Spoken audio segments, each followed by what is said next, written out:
I imagine you have probably seen a TV show, one point or another, where the character has both an angel and a devil on his shoulder trying to influence him. And often along those lines, we hear things like, oh, the devil made me do it. Now, up to this point in our week, we've been focusing on the theme of temptation. Now, the question we want to consider today and for the rest of the week are, what are the sources of our temptation? Right? In other words, is it true that the devil made us do it? Or is there more to it? Now, as always, the Bible holds the wisdom we need on this subject. So let's dive into this. And today we're going to discover one source by which we are tempted. And for that, we're going to turn to the book of James, chapter 1, verses 13 through 15. When tempted, no one should say, God is tempting me, for God cannot be tempted by evil, nor does he tempt anyone. But each person is tempted when they are dragged away by their own evil desire and enticed. Then, after desire has conceived, it gives birth to sin, and sin, when it is full grown, gives birth to death.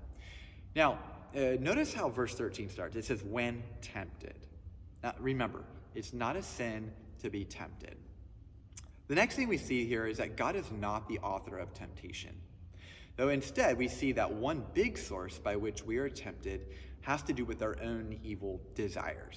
Right? The Bible describes the world we live in as a fallen world.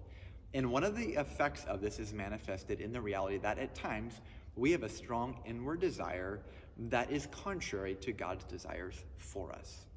Now, let's pay attention to the process that James lays out for us by which temptation gives way to sin.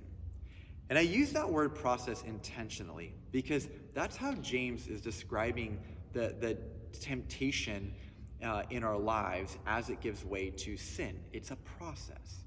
Now, I actually think that is encouraging for us. It's typically, it's not the case that we just wake up one morning and we just couldn't help ourselves and all of a sudden we sinned. Instead, temptation often begins with an impure thought of some sort in our mind. And then it turns into sin when we dwell on that thought and we allow it to become an action in our life. You know, almost like a snowball that's rolling downhill. Sin grows more destructive and the more that we let it have its way. And so the best thing in order to stop temptation is to do so before it gets too strong and we've lost control. Now, in order to illustrate this point, James here is using the analogy of a birth, right? He's the child, for instance, in this case, the child isn't conceived in birth right away, right? Can you imagine, like, if that was the case, right? But instead, right, the child, he or she grows over a period of months before finally being birthed. So, for instance, likening it to temptation here, like James is, we may have an initial temptation in which we want to get even with someone or we want to be resentful.